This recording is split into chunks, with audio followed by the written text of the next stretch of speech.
Field fighting is the most important part of Rise of Kingdoms. Even if you're a garrison player or a rally player, everything is driven by the field. A rally and garrison is completely dependent on the field to succeed in almost every case. Ruins and altars are not even winnable without a good field presence. Controlling circles, controlling passes, it's all dependent on the field. And sometimes you don't even need a good defense or rally, just controlling the field can completely collapse an enemy. So in today's video, we're going to be going over why it's important to field fight, how to field fight positioning wise, typical marches you can use, and alternative tactics that you can use to help spur yourself to victory. But without further ado, let's get started.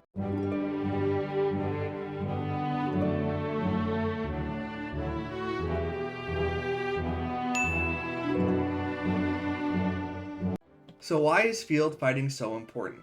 Simply put, field fighting drives everything else in the game. Your garrison is more likely to succeed if you control the field. Your rally is more likely to succeed if you control the field. If you want to win an altar or ruins, you better believe you gotta know how to field fight. All those things can help you win KvKs, and all of that is driven by field fighting, and all of that is made much more likely to succeed through field fighting. So knowing how to field fight is great in all those regards. And in addition, it makes it harder for your enemy to succeed in those routes. An enemy rally is much less likely to succeed if they don't have a field presence.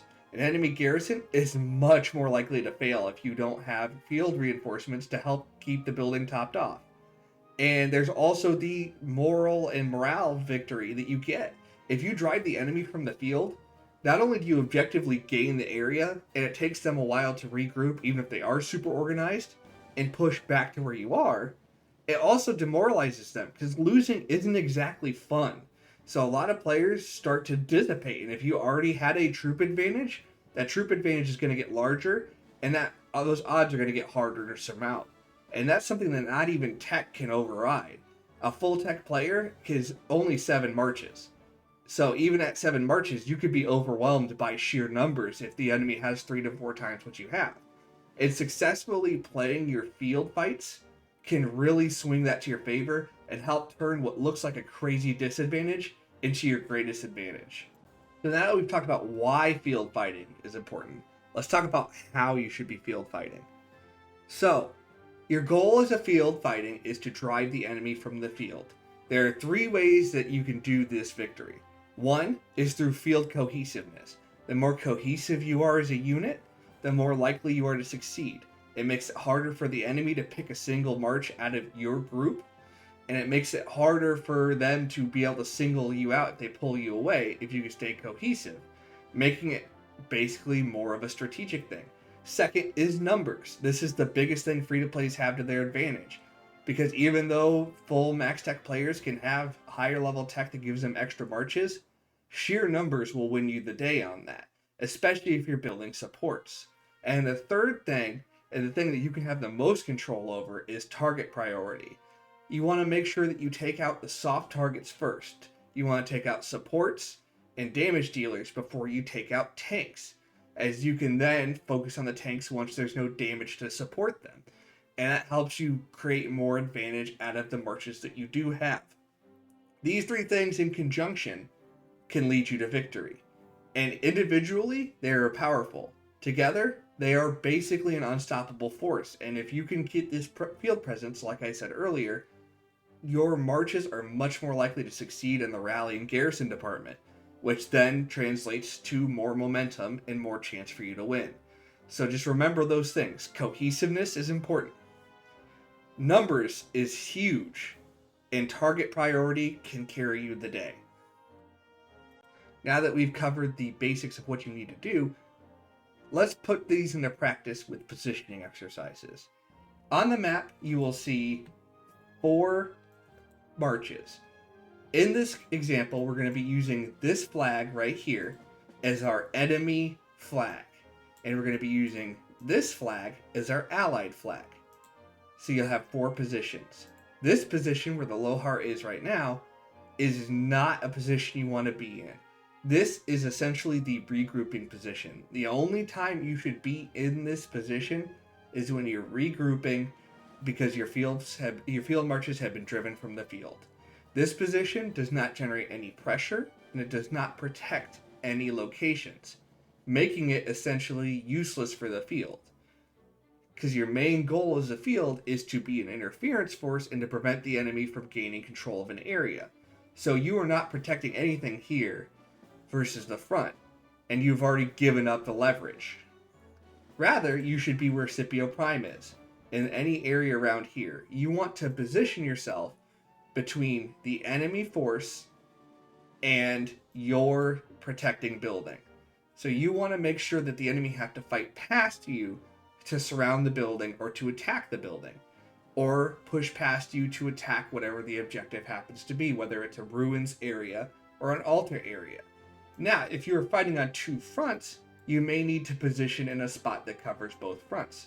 For example, if there are two flags here and here, you may want to position somewhere like here to protect both of them. Or you might want to split your group up. This will come down to what your officer prefers, and from there you'll be able to make a decision. But overall, you want to position yourself when you're defensively positioned, to be positioned between your defensive point and the enemy's front. Now next, we're going to move to where South Tower is. This is where you should be moving. I call this pre-rally positioning.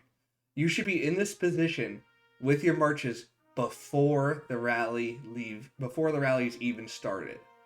You want to be able to control this area, and you want to push into this area and start pushing the field back to what their equivalent of the Lohar position will be.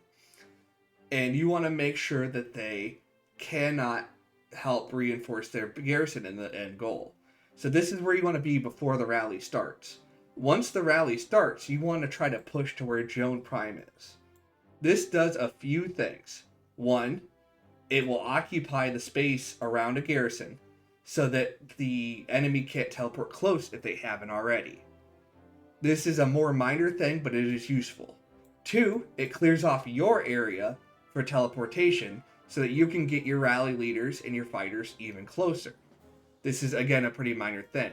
And the biggest thing is positioning here blocks enemy reinforcements from further within their territory, meaning they can't reinforce their building nearly as effectively, which makes your rally much more likely to succeed.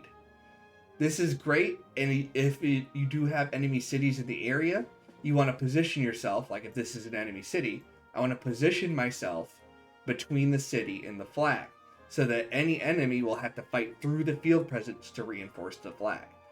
If you can get in this position where there are no nearby enemy cities and they have to run a gauntlet to get to your flag, this is a huge boon for you, and it will pretty much guarantee a victory as long as you can keep the rally reinforced.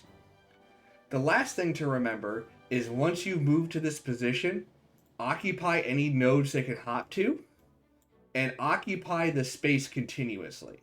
You want to make sure, even after you push them out of the area, that somebody can't sneakily teleport in right here. Because then that defeats the whole purpose of you occupying that space. So if you have two marches, make sure you're occupying the space so they can't get through. Alright, we've covered a lot of the positioning, a lot of the basics about what your goals are, but let's talk about what your marches should be. So, we're going to talk about your march types. There are three basic march types in Rise of Kingdoms. You have damage dealers, you have supports, and you have tanks. Damage dealers are self-explanatory. YSG is a perfect example. Damage dealers are there to put out as much damage as possible and try to defeat marches through sheer damage. They don't typically have a lot of survivability, but that's supposed to be the case so that they have more damage. This is a very high risk, high reward, and some might call it what you would say a glass cannon. You deal a lot of damage, but you really can't do a lot of damage to people attacking you, so then you're more likely to be swarmed down and defeated. Conversely, a support is more of a defensive or less oriented around damage and more oriented around helping allies through either buffs, like Joan Prime, buffs like Alexander's shield, or debuffs like Alexander has a damage vulnerability, or Aethel does a defense, health, and attack reduction on the target she hits with her AoE. These supports are typically sacrificing damage to augment your allies, whether that makes it easier for your allies to deal more damage or easier for your allies to receive less damage, like if it debuffs damage of an enemy. It helps keep your march alive and helps keep your ally marches alive. However, much like damage dealers, supports tend to be softer targets, meaning that if they get swarmed by several enemy marches, you are likely to not walk out of that fight. This is why field presence cohesion is such a big deal, because if you are in a cohesive unit, it is much harder for an enemy to pick you out of the group. And if they do, you'll have several allies around you to help swarm them back down. So this is crucial for your damage dealers, and it is essential for your supports. Last, but certainly not least, we have the tanks. So Richard is an example, Martel is an example, and Alexander is probably one of the more classic examples where he is technically a support. But the primary goal of tanks is to basically sustain. They are there to absorb damage, to take very little damage, and to distract the enemy. Oftentimes, they'll have some kind of debuff, which will incentivize the enemy to attack you, because if there's no incentive to attack you, there's really nothing drawing them to you, and while you may be tanky, it doesn't make you effective at drawing the enemy away from allies. But overall, your goal as a tank is to sustain. Oftentimes, tanks will also have supports with them, or damage dealers with them, to again give a reason for the enemy to attack you, so that you can draw some of the heat off of the more fragile marches. So now let's get down to how you can build your own pairings in Rise of Kingdoms. There are two main ways you're going to build pairings, and they're based on your philosophical ideas. The first is leaning into a specific troop type. So for example, if you have a damage dealer like YSG, putting him with another high damage dealer like YSG, with the goal of doing as much damage as you can. And it makes your damage dealing capabilities extremely high. But because you aren't using a support or a tank, you have the issues of a damage dealing march magnified by the fact that both of your marches are damage dealing marches. I don't usually recommend you doing this just because it is great for damage output, but once you get swarmed, you'll realize that it's not as great as it sounds on paper. The notable exception to this is, for me, supports, because double supports gives double the assistance to allies. But even double the tanks, you don't have any incentive to draw your attention, and that's why typically, especially in the early game, you'll see a high damage dealing commander behind a tank commander with the goal of keeping it alive. And that's going to be our second troop type, is basically mixing two different commander archetypes. So mixing a damage dealer with a tank is a great example, because it gives you some tankiness to protect your damage dealer, and it gives you damage to cover the weakness of the tank. Putting a support with a tank for the same exact reason, or putting a tank with another tank that happens to be a damage dealer, like Scipio Prime Alexander is a good example, whereas you do have Scipio Prime who is somewhat of a tank or a hybrid between multiple things, and putting him with one specific unit type to help bolster his abilities. So when you put Scipio Prime with Alexander, you take a damage tank hybrid and put him with a tank, and it helps keep him a little tankier while you also still get a lot of the damage output. This is what I usually recommend, and most of your meta marches are going to be like this. Joan Prime Nevsky is like this.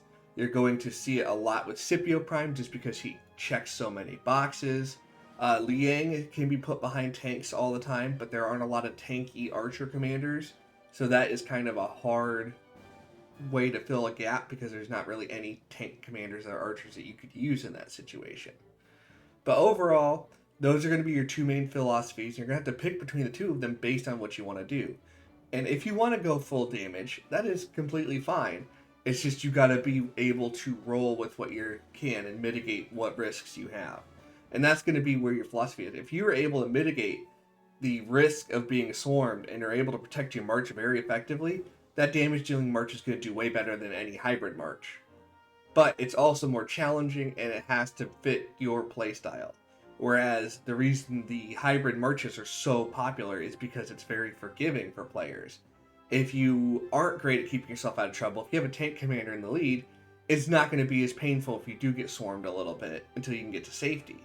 So overall, just pick what you can pairing wise based on what your own playstyle and preference is. And as we begin to close out, let me talk about my picks for field marches. I'm not necessarily a field expert, but I have a definite preference. I love using supports, I love helping my allies, and I love that even if I can't be my absolute top level performance, being a support, you're able to help your allies to get to that point. But overall, my pairings will reflect that. And here are my picks for field pairings.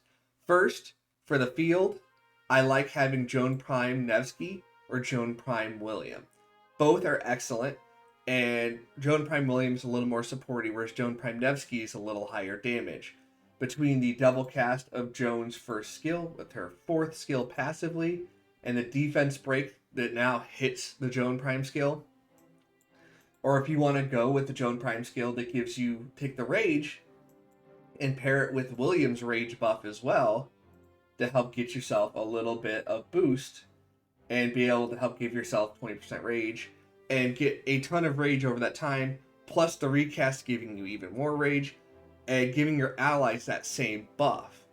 It is a great pairing. You have 2 AoEs, which is super useful. A defense buff for yourself and up to 5 allies. Well, 4 allies when you count yourself. And just generally being able to put out actually a surprisingly high amount of damage. But both of them are effective pairings. William, if you want to go a little more free-to-play friendly, William can be 5551, which saves you around 310 gold heads versus fully expertising Nevsky. But I do recommend that every player have Nevsky already anyway, because he's just so versatile. For infantry, my pick is Scipio Prime Alexander. Of course, my Scipio Prime is still very much a work in progress. But similarly to William, you can have him 5551, and he's going to do effectively for you. The first skill is a huge damage factor with a 30% reduced health, which is super nice.